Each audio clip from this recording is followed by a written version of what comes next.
Full ಎಣ್ಣೆ ಹೊಡ್ಕೊಂಡೇ ಡ್ಯೂಟಿಗೆ ಹಾಜರಾಗ್ತಾನೆ ಈ ಡಾಕ್ಟರ್. ಫುಲ್ ನಶೆಯಲ್ಲೇ ರೋಗಿಗಳಿಗೆ ಟ್ರೀಟ್ಮೆಂಟ್ ಕೊಡ್ತಾನೆ ವೈದ್ಯ. ನೋಡಿ, ಎಣ್ಣೆ ಹೊಡ್ಕೊಂಡೇನೆ ಡ್ಯೂಟಿಗೆ ಹಾಜರಾಗೋದು ಈ ಡಾಕ್ಟರು. ಫುಲ್ ನಶೆಯಲ್ಲೇ ರೋಗಿಗಳಿಗೆ ಟ್ರೀಟ್ಮೆಂಟ್ ಕೊಡ್ತಾನೆ ವೈದ್ಯ. ವೈದ್ಯನ ಆರ್ಭಟಕ್ಕೆ ಆಸ್ಪತ್ರೆಯ ಟೇಬಲ್ಲು ಕುರ್ಚಿಗಳೇ ಪುಡಿ ಪುಡಿ ಆಗಿದ್ದಾವೆ. ವಿಜಯಪುರ ಜಿಲ್ಲೆ ಚಡಚಣ ತಾಲೂಕಿನ ಶಿರನಾಳದ ಸರ್ಕಾರಿ ವೈದ್ಯನ ಅವಾಂತರ ಇದು. ಎಣ್ಣೆ ಇಲ್ಲ ಅಂತ ಹೇಳಿದ್ರೆ ಈತ ಹಾಸ್ಪಿಟಲಿಗೆ ಬರೋದೇ ಇಲ್ಲ, ರೋಗಿಗಳನ್ನು ಮುಟ್ಟೋದೇ ಇಲ್ವಂತೆ. ಶಿರನಾಳ ಆಯುಷ್ ಆರೋಗ್ಯ ವೈದ್ಯ ನಾರಾಯಣ ರಾಠೋಡ, ಹೆಲ್ತ್ ಇನ್ಸ್ಪೆಕ್ಟರ್ ಆಗಿರುವ ನಾರಾಯಣ ರಾಠೋಡ ಆಸ್ಪತ್ರೆ ಒಳಗಿನ ಪೀಠೋಪಕರಣವನ್ನು ಧ್ವಂಸ ಮಾಡಿದ್ದಾನೆ. ಎಣ್ಣೆ ಏಟು ಕುಡಿದ ನಶೆಗೆ ಆಸ್ಪತ್ರೆ ಒಳಗಿರುವಂತಹ ಪೀಠೋಪಕರಣಗಳೆಲ್ಲವೂ ಕೂಡ ಪುಡಿ ಪುಡಿಯಾಗಿದೆ. ಕುಡಿದ ನಶೆಯಲ್ಲಿ ಆಸ್ಪತ್ರೆಯನ್ನ ಗಬ್ಬೆಬ್ಬಿಸಿ ನೆಲದ ಮೇಲೆ ಒದ್ದಾಡಿದ್ದಾನೆ. ನಶೆಯಲ್ಲೇ ರೋಗಿಗಳಿಗೆ ಚಿಕಿತ್ಸೆ ಕೊಡ್ತಾನಂತೆ ಈ ಮಹಾಶಯ. 3 ತಿಂಗಳ ಹಿಂದೆ ಅಮಾನತಾಗಿದ್ದ. ವಾರದ ಹಿಂದೆಯಷ್ಟೇ ಮತ್ತೆ ಕರ್ತವ್ಯಕ್ಕೆ ಹಾಜರಾದ್ರೂ ಕೂಡ ಮತ್ತದೇ ಚಾಳಿ, ಹಳೆ ಚಾಳಿ ಎಲ್ಲಿ ಬಿಡ್ತಾನೆ ಹೇಳಿ. ವಿಜಯಪುರ ಜಿಲ್ಲೆಯ ಚಡಚಣ ತಾಲೂಕಿನ ಶಿರನಾಳದ ಸರ್ಕಾರಿ ವೈದ್ಯನ ಅವಾಂತರ ನೋಡಿ. ಇಲ್ಲಿ ಇವನು ಯಾವ ಕಡೆಯಿಂದ ಇವನು ವೈದ್ಯ ಅನ್ನೋ ರೀತಿಯಲ್ಲಿ ಕಾಣಿಸ್ತಾ ಇದ್ದಾನೆ.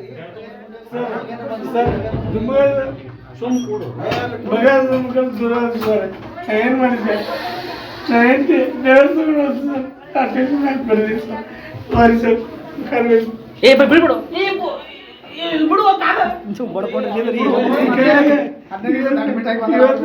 ನನಗೆ ಆರಾಮಿಲ್ಲ, ನಾಳೆ ಹೇಳ್ತೀನಿ ಮಾಡ್ತೀನಿ.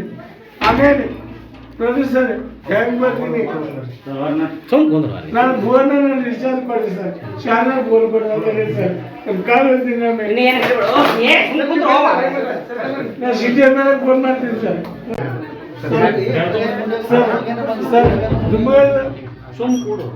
ಮಗ ದೂರ ಸರ್.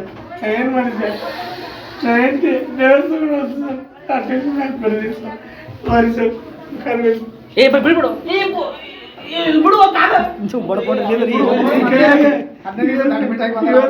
ನನಗೆ ಆರಾಮಿಲ್ಲ, ನಾಳೆ ಹೇಳ್ತೀನಿ ಮಾಡ್ತೀನಿ. ಆಮೇಲೆ ಪ್ರೊಡ್ಯೂಸರ್ ಹೆಂಗ್ ಬರ್ತೀನಿ ನಾನು ಫೋನ್ ರಿಚಾರ್ಜ್ ಮಾಡಿ ಸರ್, ಶಾಲಾ ಫೋನ್ ಕೊಡಿ ಸರ್. ನಮ್ಮ ಕಾಲ್ ಹೇಳ್ತೀನಿ, ನಾನು ಸಿಟಿ ಮೇಲೆ ಫೋನ್ ಮಾಡ್ತೀನಿ ಸರ್.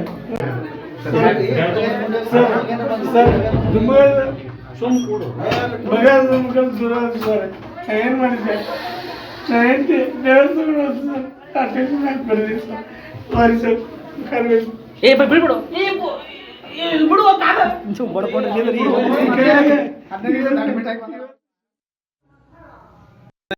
ಸಮಸ್ಯೆ ಇಲ್ಲಿ ನಮ್ಮ ಊರಾಗಿ ಶಿರ್ನಾಳದಾಗ ಇಲ್ಲಿ ಸರ್ಕಾರಿ ದವಾಖಾನೆದಾಗ ಡಾಕ್ಟರ್ ಮಲ್ಯಾರ ಡಾಕ್ಟರ್ ಏನದ ದಿನ ಕುಡಿದು ಬರ್ತಾರ. ಕುಡಿದು ಬಂದು ಇದ್ರನಾಗ ಎಲ್ಲ ಕುರ್ಚಿ ಮುರಿದಾರ.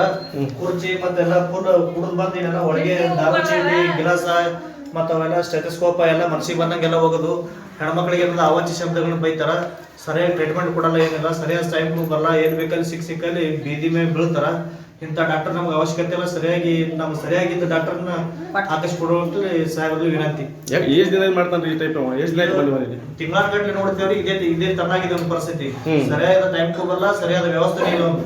ಸರಿಯಾಗಿ ಬರ್ತಾನೆ ಚಲೋ ಬೇಕಲ್ಲ, ದಾರು ಕುಡಿದು ನಿಷೇಧಾಗ ಇಂಜೆಕ್ಷನ್ ಯಾವಾಗ ಕೊಡ್ತಾನ, ಗುಳಿಗೆ ಯಾವಾಗ ಕೊಡ್ತಾನ ಅನ್ನೋದು ಬಂದ್ ಬಿಟ್ಟಾವ ಇಂತಾವ. ಇಲ್ಲಿ ಡಾಕ್ಟರ್ ಚಲೋ ಡಾಕ್ಟರ್ ಕೊಡ್ಲಿಲ್ಲ, ಮಾಡಿ ಬಾಗಲು ಹೊಡಿ ಮನುಷ್ಯರು ತಾನೇ ಪೇಷಂಟ್ಗಳು ಹೆಂಗ್ ಬರ್ಬೇಕಂದ ಈಗ ಬಡ್ರಿಗೆ ಬರ್ತೀರಿ ಹೆಂಗ್ ನೋಡುದು ಈ ಡಾಕ್ಟರ್ ಕಳ್ಸಿದ್ರ ಸರ್ಕಾರ ದವಾಖಾನೆ ಯಾವ್ದೊಂದ್ ಯಾವಾಗ ಬರ್ತದ ಪೇಷಂಟ್ ಇಲ್ಲಿ. ಹಿಂಗೆ ಮಾಡ್ಕೊಂಡ್ ಕೂತ್ರ ನಾವು ದಾರು ಕುಡಿದೇವ್ ಇಂಜೆಕ್ಷನ್ ಮಾಡೋದು. ದಾರು ಫುಲ್ ಈಗ ಎಷ್ಟು ಮನೆಯಲ್ಲ ದವಾಖಾನೆ ಏನ್ ದಾರು ಬಾ ಕುಡಿತಾನೆ. ನಿನ್ನೆಷ್ಟೇ ಜಿಲ್ಲಾ ಆರೋಗ್ಯ ಕುಟುಂಬ ಕಲ್ಯಾಣ ಕಡೆಯಾಗಿ ಅದಕ್ಕನ್ನು ವಹಿಸಿಕೊಂಡಿದ್ದೇನೆ. ನಿನ್ನೇನು ನನಗೆ ನಮ್ಮ ಆಡಳಿತ ವೈದ್ಯಾಧಿಕಾರಿ ಹರ್ಸಂಗಿ ಡಾಕ್ಟರ್ ಪ್ರಶಾಂತ್ ಮುಕೊಂಡವರು ಹೇಳಿದರು, ಈ ಥರ HIO ನಾರಾಯಣ ರಾಠೋಡ್ ಏನದಾರ ಅವರು ಜೂನಿಯರ್ ಹೆಲ್ತ್ ಅಸಿಸ್ಟೆಂಟ್ ಅಥವಾ ಹೆಲ್ತ್ ಇನ್ಸ್ಪೆಕ್ಟಿಂಗ್ ಆಫೀಸರ್, ಪುರುಷ ಆರೋಗ್ಯ ಸಹಾಯಕರು.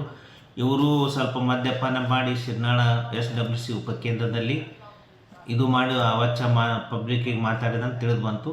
ಅದಕ್ಕಾಗಿ ನಾನೀಗ ಈ ಬಗ್ಗೆ ಮತ್ತಷ್ಟು ಮಾಹಿತಿ ಕೊಡ್ತಾರೆ ನಮ್ಮ ಪ್ರತಿನಿಧಿ ಸುನಿಲ್ ಭಾಸ್ಕರ್. ಏನಿದು ಈ ಡಾಕ್ಟರ್ ಕತೆ? ಯಾವ ಆಂಗಲ್ ಇಂದ ಈತ ಡಾಕ್ಟರ್ ತರ ಕಾಣಿಸ್ತಾ ಇದ್ದಾನೆ? ಖಂಡಿತವಾಗೂ ಪೂರ್ಣಿಮಾ ಅಂತಂದ್ರೆ ಇದು ವಿಜಯಪುರ ಜಿಲ್ಲೆಯ ಚಡಚಣ ತಾಲೂಕಿನ ಶಿರ್ನಾಳ್ ಆಯುಷ್ ಆರೋಗ್ಯ ಕೇಂದ್ರದ ವೈದ್ಯನ ರಂಪಾಟ ಆಗಿರುವಂತದ್ದು. ಕುಡಿದು ಆತ ಪ್ರತಿದಿನ ಆಸ್ಪತ್ರೆಗೆ ಬರ್ತಿದ್ದ ಎಂಬುವಂಥದ್ದು ಅಲ್ಲಿನ ಸ್ಥಳೀಯರು ಮಾತು ಕೂಡ ಹೇಳ್ತಾ ಇದ್ದಾರೆ. ಅಂದ್ರೆ ಈಗ ಸಾಕಷ್ಟು ಬಾರಿ ಆತ ಕುಡಿದು ಬರ್ತಿದ್ದ, ಆದ್ರೆ ಮೊನ್ನೆ ಏನು ನಿನ್ನೆ ಮಾತ್ರ ಸಂಪೂರ್ಣವಾಗಿ ಕುಡಿದು ಬಂದು ಆಸ್ಪತ್ರೆಯಲ್ಲಿ ಆತ ಗಲಾಟೆಯನ್ನು ಮಾಡ್ಕೊಂಡಿದ್ದ. ಜೊತೆಗೆ ಆಸ್ಪತ್ರೆಯ ಗಾಜು ಕಿಟಕಿಗಳನ್ನೆಲ್ಲವನ್ನು ಸಹಿತ ಪುಡಿ ಮಾಡಿ ಆಸ್ಪತ್ರೆಯಲ್ಲಿ ಬಿದ್ದು ಒದ್ದಾಡಿರುವಂತದ್ದು. ಜೊತೆಗೆ ಅಲ್ಲಿದ್ದಂತ ಸ್ಥಳೀಯರಿಗೆ ಕೂಡ ಆತ ಮೊದಲಿಗೆಲ್ಲ ಆವಾಜ್ ಹಾಕ್ತಾ ಇದ್ದ. ಆಮೇಲೆ ಅಲ್ಲಿದ್ದಂತ ಸ್ಥಳೀಯರು ಆತನಿಗೆ ಜೋರು ಮಾಡಿರುವಂತ ಸಂದರ್ಭದಲ್ಲಿ ಅವರಿಗೆ ಕೈ ಬೀಳಕ್ ಕೂಡ ಈ ವೈದ್ಯ ಮುಂದಾಗ್ತಾನೆ. ಇಂಥ ವೈದ್ಯನ ವಿರುದ್ಧ ಈಗಾಗಲೇ ಈ ಹಿಂದೆ ಕೂಡ ಈತ ಒಮ್ಮೆ ಸಸ್ಪೆಂಡ್ ಕೂಡ ಆಗಿದ್ದ. ಈ ಸಂದರ್ಭದಲ್ಲೂ ಕೂಡ ಮೊದಲು ಈತ ಬರ್ಡೋಲ್ ಆಸ್ಪತ್ರೆಯಲ್ಲೇನೋ ವೈದ್ಯನ ಕೆಲಸ ಮಾಡ್ತಾ ಇದ್ದ. ಅಲ್ಲೂ ಕೂಡ ಇದೇ ತರ ಮಾಡಿರೋದ್ರಿಂದ ಅಲ್ಲಿ ಮೇಲಾಧಿಕಾರಿಗಳ ಗಮನಕ್ಕೆ ಬಂದಂತ ಸಂದರ್ಭದಲ್ಲಿ ಆತನ 3 ತಿಂಗಳ ಕಾಲ ಅಮಾನತು ಮಾಡಲಾಗಿತ್ತು. ಮತ್ತೆ ಈತ ಆ ಬರ್ಡೋಲ್ನಿಂದ ಈತನಿಗೆ ಶಿರ್ನಾಳ್ ಆಸ್ಪತ್ರೆಗೆ ವರ್ಗಾವಣೆ ಮಾಡಲಾಗಿತ್ತು. ಅಲ್ಲೂ ಕೂಡ ಇದೇ ರಂಪಾಟವನ್ನು ಮುಂದುವರಿಸಿದ. ಆದ್ರೆ ನಿನ್ನೆ ಆತನ ರಂಪಾಟ ಮಾತ್ರ ಜೋರಾಗಿರುವಂತದ್ದು. ಕುಡಿದ ಮತ್ತಿನಲ್ಲಿ ಆಸ್ಪತ್ರೆಯಲ್ಲೆಲ್ಲ ಗಲಾಟೆ ಮಾಡಿರುವಂತದ್ದು. ಹೀಗಾಗಿ ಈ ವಿಚಾರ DH ಅವ್ರ ಗಮನಕ್ಕೆ ಕೂಡ ಬಂದಿದೆ. ಅವರು ಇದನ್ನ ಸಂಬಂಧಪಟ್ಟಂತ ಅಧಿಕಾರಿಗಳಿಂದ ಮಾಹಿತಿಯನ್ನು ಪಡ್ಕೊಂಡು ಮತ್ತೆ ಅಮಾನತು ಮಾಡ್ಲಿಕ್ಕೆ ಕ್ರಮ ಕೈಗೊಳ್ತೀನಿ ಎಂಬ ಮಾತನ್ನು ಕೂಡ ಅವರು ಹೇಳಿರುವಂತದ್ದು. Purnima. Okay, thank you Sunil ತಮ್ಮೆಲ್ಲ ಮಾಹಿತಿಗಾಗಿ.